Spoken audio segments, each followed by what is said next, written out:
you were knocking the banks. I mean, John did not hold back. I mean, it was no holds barred.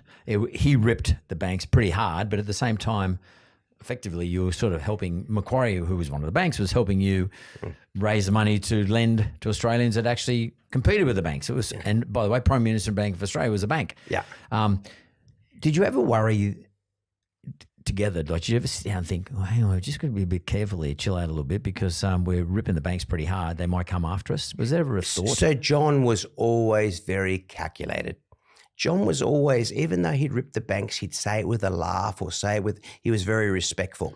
But we had the banks at the time to such a degree where even I remember, I think it was in Campbelltown or somewhere out there, one of the major banks, I won't say Westpac's name, had on their front of their store literally derogatory remarks about Aussie painted on the front of the store, where the local bank manager decided to have a brain explosion and do that. I mean, you don't acknowledge your competitors in that way there. You don't, you know, I'd never spoke about competitors with my team, ever. You know what? I ran my own race and I ran really hard, and I never, here's Westpac at the time putting, you know, painting on there. Good for us, bad for the silly for them. You know, so we had taken them right to the edge of being such a pain, and that's where David Murray lowered the rates. I remember that was. I think that was in February, as I recall it. He lowered his interest rate to 6.99 from everybody else's in the sevens, had a 7 in front of it, and it was February 1999. It was late 90s, yeah. Yeah, and it was off the back of the second tranche of CBA being listed. So CBA prior to that period was a government-owned business, and then the government listed half, and then the government owned half, and then they listed the second half. And the second half was listed towards the end of 98. And in 99, they'd launched in February 99 this 6.99 rate. Because I remember that.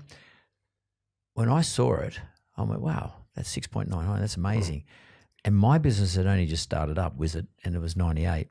I started up in 98, effectively, or in full throttle 98. And what I did when David Murray launched that 6.99 product, I launched a product the next day of 6.98. And I remember on the front page of the Fin Review, it said Wizard leads with magic rate. And and my game was basically, because you guys were the incumbents, you were the big guys, and because you launched. But you were, can I say, a very, very clever fast follower. Well, because what I did was very clever, and there's nothing wrong with that. And it used to piss me off. I know it did. Piss me off. We'd launch an alarm system. Next thing you know, next day, and by the way, we got one of those. Yeah, yeah. What do you mean you got one of those?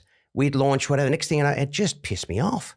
And sorry, you said this was a swearing podcast. You can say what you like. And I would say to John, this guy, Bouris, and John would, God bless John, Jamesy, who cares? Don't worry about him. That's exactly what he would sound like. Worry about your own race. Worry about focusing on your own goal. Who cares? Good. More competition's better. Yeah, competition is the big banks. They have 80, 90% of the share. That's your competition. John would never. He'd never even genuinely ever acknowledge a competitor in himself. He'd just go, oh, that's great. Good on you. And what did you learn from that, though? Because I think that's a really important point.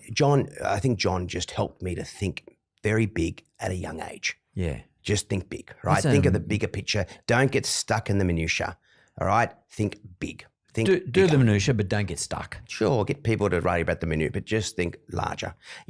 My grandmother, John's mother, was always big on, I remember John, God bless him, built a big boat and blah, blah, blah. It was lovely.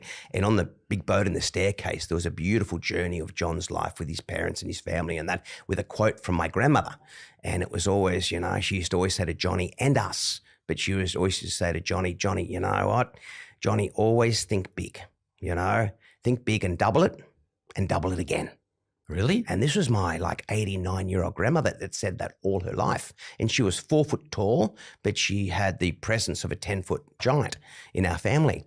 And that's how we always were. We always were at Aussie, and we were led by that. And that's how I've been built, because that's how he was brought up, to think big, double it and double it again, and that's exactly how we approached everything. Yeah, because I used to stand back and look at you guys, and I used to think, my God, they're big thinkers. I mean, I did, and you're right.